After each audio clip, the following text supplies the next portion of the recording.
Com o tema Em Defesa dos Direitos Fundamentais, Pilares da Democracia, Conquistas da Cidadania, a 11ª Conferência Estadual da Advocacia foi aberta com palestra do advogado Nabor Bulhões, abordando a temática Garantia de Defesa em Tempos de Lava Jato. Nós vivemos um momento extremamente delicado da vida nacional. Aliás, não é a primeira vez que isso ocorre. Nós já tivemos crises institucionais profundas, já passamos por um regime militar, cuja característica marcante foi a supressão de direitos e garantias do cidadão.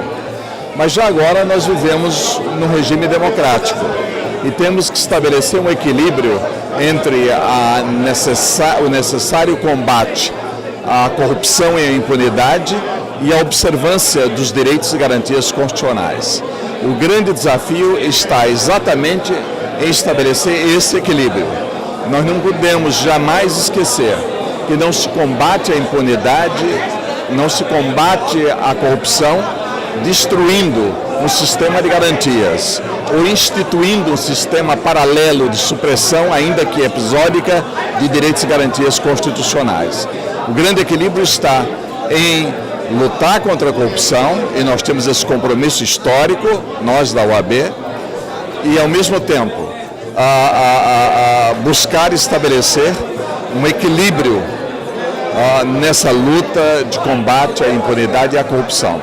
E esse equilíbrio está exatamente na observância do sistema de garantias jurídicas, que tem como pilar fundamental o devido processo legal. E no âmbito do devido processo legal, a destacar as garantias da defesa, de que o contraditório é projeção nuclear. O segundo dia do evento seguiu com vários painéis. No primeiro, o tema óbices ao acesso à justiça impostos pelo sistema jurídico brasileiro foi abordado pelo conselheiro federal da OAB Alagoas, Raimundo Palmeira. Nós abordamos em nossa palestra a preocupação pelo crescente estado policialesco que está se instalando no Brasil. Toda ditadura se caracteriza pela dificultação do acesso ao julgamento amplo, pleno. E eu trabalhei hoje com os óbices que o sistema tem colocado paulatinamente, a partir da saída da ditadura militar, ao acesso aos diversos graus jurisdicionais. Se criou primeiro a repercussão geral para a admissibilidade do recurso extraordinário. Hoje já se fala em criar também para recurso especial. Isso é preocupante, pois uma repercussão geral ela é de julgamento subjetivo. É preciso que o recorrente prove que aquela matéria terá efeito concreto em outros julgamentos. E nós vemos o número de recursos não conhecidos. Nos preocupa num país que tem a interpretação de leis claras, tem dado conotação divergente do que a própria lei já deixa sem sombra de dúvidas. Por exemplo, a Constituição Federal estabelece que ninguém será preso nem recolhido à prisão, senão por uma ordem fundamentada ou por uma sentença judicial transitada em julgado. Hoje o Supremo Tribunal interpreta uma norma constitucional clara. As normas claras não admitem interpretação. Nós estamos num sistema positivo e o sistema positivo se caracteriza por ter como fonte principal de direitos a lei. Ele interpreta que, apesar da Constituição dizer assim, mas após a primeira instância, quando ainda cabem recursos, o cidadão já pode ser preso, já para cumprir pena. Se eventualmente for absolvido, quem devolverá os anos de liberdade? Isso sem precisar de fundamentação. Existem outras circunstâncias, os tribunais dificultam a reanálise de prova. Em matéria criminal isso é muito sério na defesa da cidadania, pois nós sabemos que um dos motivos de nulidade do júri popular é a decisão contrária à prova dos autos.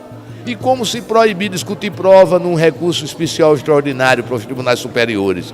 Sigilo de dados e tributação foi o tema de Gustavo Carvalho, presidente da Associação dos Tributaristas de Alagoas, a Atrial. A conferência ela tem como objetivo tratar de direitos fundamentais e os direitos da personalidade estão incluídos nesses direitos aí. A gente tem visto muita novidade no cenário jurídico, né, decisões dos tribunais, especialmente dos tribunais superiores, do Supremo Tribunal Federal, recentes desse ano passado, que tem inovado muito na ordem jurídica, tem causado surpresa à comunidade jurídica e são temas, portanto, sempre atuais que merecem uma análise técnica, obviamente, para que a gente possa estar sempre atualizado, né, para que as pessoas, os colegas advogados possam estar atualizados, porque certamente eles enfrentam esses problemas, essas questões no dia a dia, pessoalmente ou até dos seus clientes principalmente. Eu vou fazer uma análise histórica da evolução da legislação que trata do sigilo de dados e esses dados, a utilização desses dados para fins tributários, e vou fazer especialmente uma análise da decisão do Supremo Tribunal Federal de fevereiro de 2016, que tratou desse tema, analisou a constitucionalidade da Lei Complementar 105 e os reflexos que essa decisão do Supremo tem para o direito tributário especialmente. Eu vou fazer uma análise crítica analisando pontos positivos e negativos dessa decisão. É um momento de debate, né? Às vezes a gente costuma dizer que decisão judicial a gente tem que cumprir e de fato é preciso que isso seja feito. Mas em momentos como esse a gente tem a oportunidade de discutir, debater, analisar criticamente esses temas que são tão importantes e eventualmente verificar acertos, vacilos dos tribunais, porque os tribunais também erram, né? A gente é obrigado a cumprir as decisões e a gente tem que fazer isso, mas eles erram tecnicamente, às vezes se equivocam ou tomam decisões motivadas por consequências sociais, enfim. Então momentos como esse nos dão a oportunidade de que a gente possa se debruçar sobre esses temas. O painel seguiu com palestra de Everaldo Patriota, conselheiro federal da OAB Alagoas e presidente da Comissão Nacional de Direitos Humanos, tratando direitos humanos, coisas de advogados. Foi tentar convencê-los de que direitos humanos é uma tarefa principalmente dos advogados, né? Que independente do nosso compromisso de defender a ordem jurídica, de defender a Constituição, a democracia e os direitos humanos, toda vez que nós atuamos, nós estamos cuidando do direito de alguém. Até quando estamos junto do Estado, a gente está defendendo um direito sagrado, que é o da civilidade, de todos terem direito a alguma coisa, seja a ampla defesa, seja o contraditório, seja a realização do direito social, seja a realização do direito de ir e vir. Qualquer direito que diga a ver com um ser humano tem a ver com sua dignidade. Por isso, os advogados, por excelência, são operadores dos direitos humanos. Veja, é a defesa da legalidade. Eu não posso admitir que alguém, porque deu trabalho numa abordagem, seja espancado. Eu não preciso ir nem para a Constituição. Desde o Código Penal de 40, que espancar alguém é lesão grave, é crime. O que a gente precisa é construir a convivência social, construir a relação dos indivíduos e indivíduos com o Estado, tudo dentro da lei, como dizia Rui, com a lei, pela lei, dentro da lei, fora da lei, na salvação. Se todos nos submetermos à lei, a gente vai ter uma compreensão melhor dos direitos humanos. Assim, porque se acrescenta cada vez mais esse Estado policial, o Estado de força, né? A opinião pública distorcida, confundida, seduzida que as soluções de força, as soluções só de coação estatal, da violência do Estado vai resolver, quando não resolve. Olha, o evento não poderia ser mais feliz, porque o tema da conferência são direitos e garantias fundamentais. Nunca esses direitos precisaram tanto como agora serem reafirmados, serem consagrados, a gente resistir aos ataques a esses direitos e garantias fundamentais. Então a Ordem dos Advogados do Brasil de Alagoas está de parabéns, foi feliz com o temário é apropriadíssimo. Veja que nós escolhemos o temário antes do dia de ontem, como ele é atual, como ele é necessário, como as advogadas, os advogados e os estudantes precisam se compenetrar, se comprometer com essa inexpugnável defesa dos direitos e garantias fundamentais. Finalizando o primeiro painel, reflexos da reforma trabalhista na prática, com a advogada e professora Lilian Babo. Eu foquei bastante na palestra, fui bem técnica e prática em relação a todas as mudanças que o projeto de lei vai trazer. Então, muitos retrocessos, muitos direitos foram tirados do trabalhador, então eu trouxe aí a questão do banco de horas, as consequências que isso vai trazer para os empregados. Eu também falei sobre a questão da jornada em itinerário, que isso também foi retirado do direito do empregado, então isso é um retrocesso. Na questão das questões de teletrabalho, porque o teletrabalho agora é uma tendência, e o projeto de lei trouxe aqui a impossibilidade de horas extras para este trabalho, então não vai ter hora extra esses empregados que vão trabalhar em casa. E em relação ao direito processual, eu trouxe aí no meu ponto de vista, uma questão bem bacana, que foi em relação ao empregado que não comparece na audiência e não puder justificar essa sua ausência em 15 dias, para ele entrar de novo com uma nova ação trabalhista, ele vai ter então que recolher os 2% de custas processuais. E esse recolhimento é uma condição obrigatória para que ele entre de novo com uma nova ação. E não é uma violação à Constituição, porque nós não estamos aqui lidando com o impedimento ao acesso ao Poder Judiciário. Ele teve sim o direito ao acesso, ele moveu a ação trabalhista, mas ele tem que justificar por que ele não compareceu, simplesmente isso. Então eu acho que isso foi uma evolução, para não movimentar tanto o Poder Judiciário, as partes, testemunhas. Eu acho que isso foi uma coisa bem bacana, com certeza. A parte de retrocesso tem que ser revista, tem que ser, porque não dá. Foram anos de lutas e batalhas para a gente chegar agora e falar não vai ter mais direito, então eu acredito que isso vai ter que ser mudado. Mas muita coisa boa aí para o advogado também. Fiquei super honrada de receber esse convite para poder participar da conferência e vir de tão longe, um evento maravilhoso, de extrema importância, principalmente dos temas que nós estamos vivendo hoje, e isso foi abordado muito aqui na conferência, então eu me sinto muito honrada de poder participar disso. Ainda tinha muitas discussões pela frente. O segundo painel foi aberto pela professora Juliana Ribeiro com a palestra Controvérsia da Reforma da Previdência frente ao cotidiano da advocacia. Uma das principais características dessa reforma tem sido tolher o benefício do segurado. E eu enfatizei que existe uma convenção internacional que garante que o Brasil não iria fazer isso.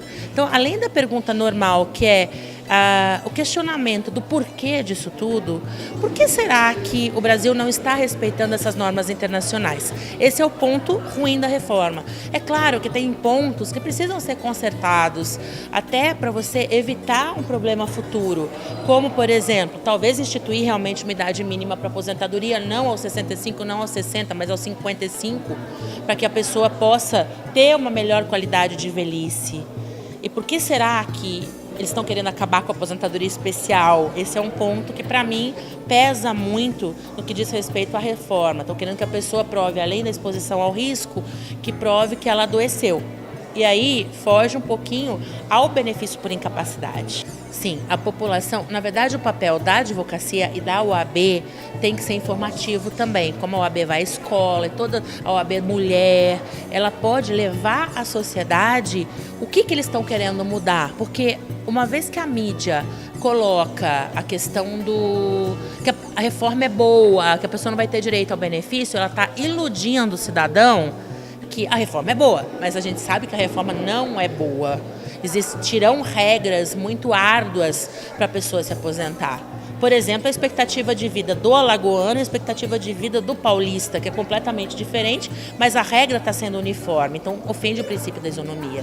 O conselheiro federal da OAB Alagoas, Tiago Bonfim, também palestrou. A temática foi jurisdição constitucional e legitimidade democrática. Bom, basicamente nós vamos falar sobre o conceito de jurisdição constitucional. O que é jurisdição constitucional? Como é que se dá a atuação do Supremo Tribunal Federal?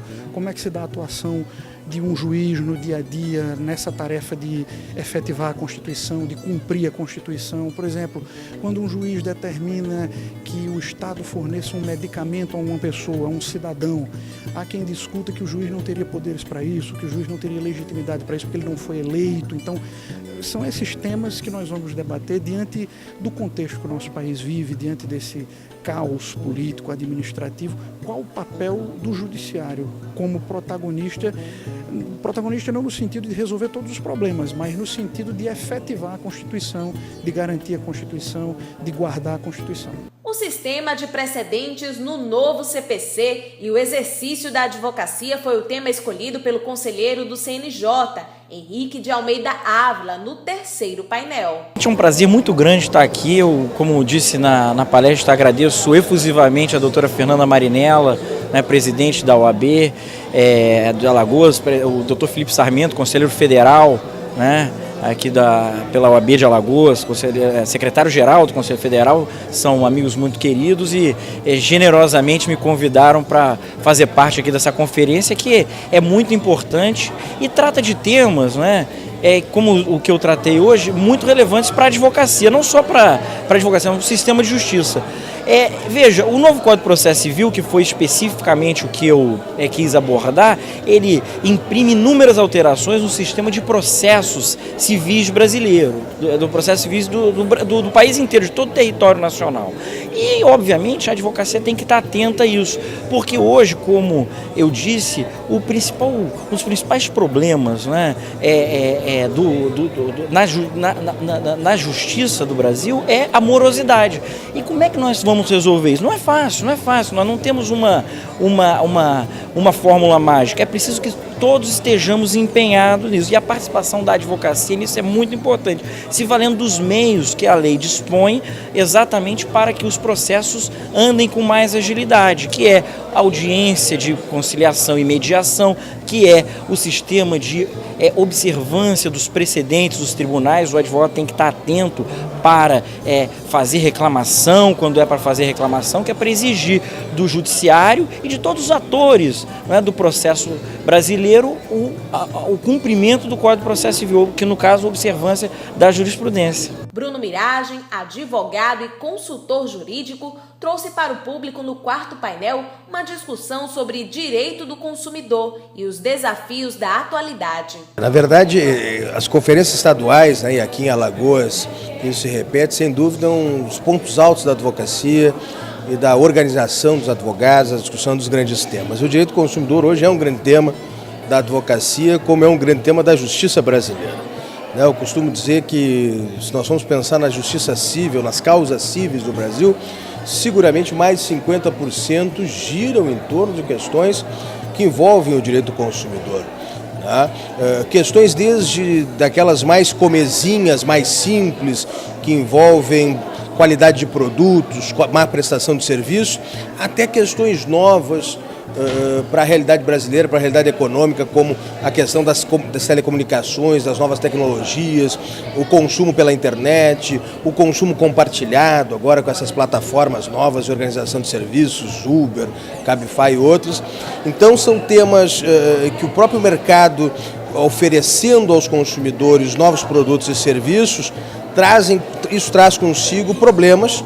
E esses problemas são problemas resolvidos na perspectiva, que devem ser resolvidos na perspectiva da legislação de proteção do consumidor, mas naturalmente tendo em vista o conjunto dos interesses envolvidos, os interesses legítimos dos empresários, os interesses legítimos dos consumidores, e o Estado, por intermédio do Judiciário, com o apoio, com o auxílio e com a presença e o protagonismo dos advogados, construindo as balizas de um consumo sustentável, eficiente e que atenda às necessidades da população. Novas teses defensivas no processo penal foi o tema da palestra ministrada pelo promotor de justiça Renato Brasileiro. Fechando o painel 4. Sempre bom a gente se reunir, nossas atividades profissionais nem sempre nos permitem um tempinho para refletir sobre as questões, mas dentro do processo penal, vejo o dia de hoje bem propício para falar de processo penal, a gente vai tentar abordar algumas teses novas que podem ser trabalhadas pelos advogados, a gente vai falar sobre colaboração premiada, sobre cadeia de custódia, que são temas que há 10 anos não eram falados no processo penal e hoje são uma realidade, e são temas que precisam ser estudados pelo advogado exatamente pela demanda que o mercado apresenta. No quinto e último painel da 11ª Conferência Estadual da Advocacia, os participantes tiveram como palestrante o advogado e professor Valério Mazzuoli, tratando sobre as tendências e desafios do controle de convencionalidade das leis no Brasil.